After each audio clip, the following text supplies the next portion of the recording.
Bonjour, bienvenue dans Parlons peu, parlons sexe sur Doctissimo.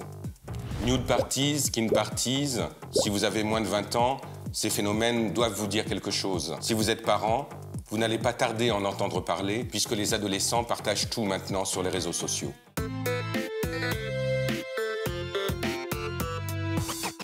Et pour commencer, qu'est-ce qu'une nude party? Un cours de beaux-arts avec des modèles posant nus?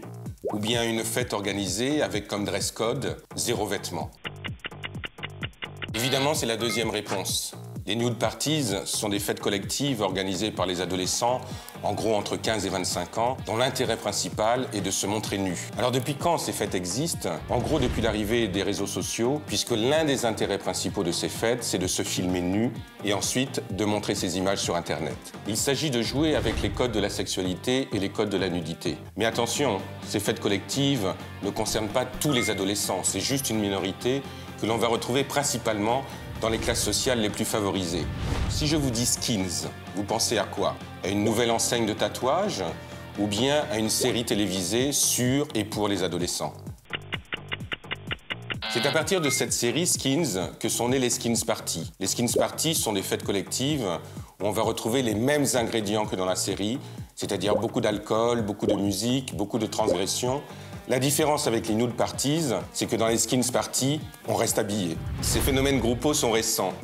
Mais savez-vous quel est l'ancêtre des nude parties et des skin parties? Woodstock ou bien des orgies organisées par des jeunes à la cour de Louis XIV?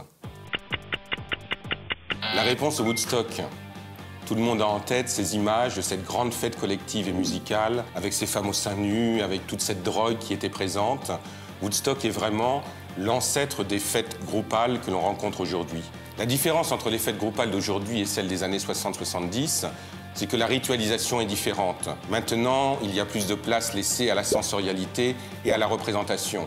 Lorsque l'on fait la fête, automatiquement, on va filmer et ces images vont se retrouver sur Internet. Alors que dans les années 70, l'important était de rentrer le plus discrètement possible chez ses parents et de ne pas montrer les effets de la fête sur soi.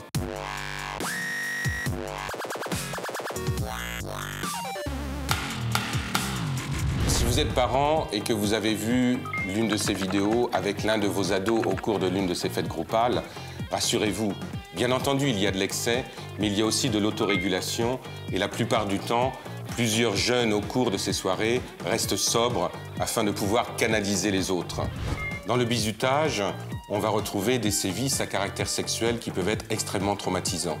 Si vous vous retrouvez face à des propositions qui ne sont pas acceptables pour vous, vous pouvez en référer à un adulte et surtout, vous pouvez dire non. Respectez-vous.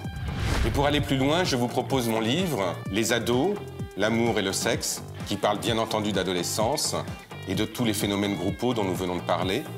Et cette revue « Adolescence » dirigée par Philippe Guton qui est plus spécialement destinée aux parents. Voilà, Parlons peu, parlons sexe est terminé.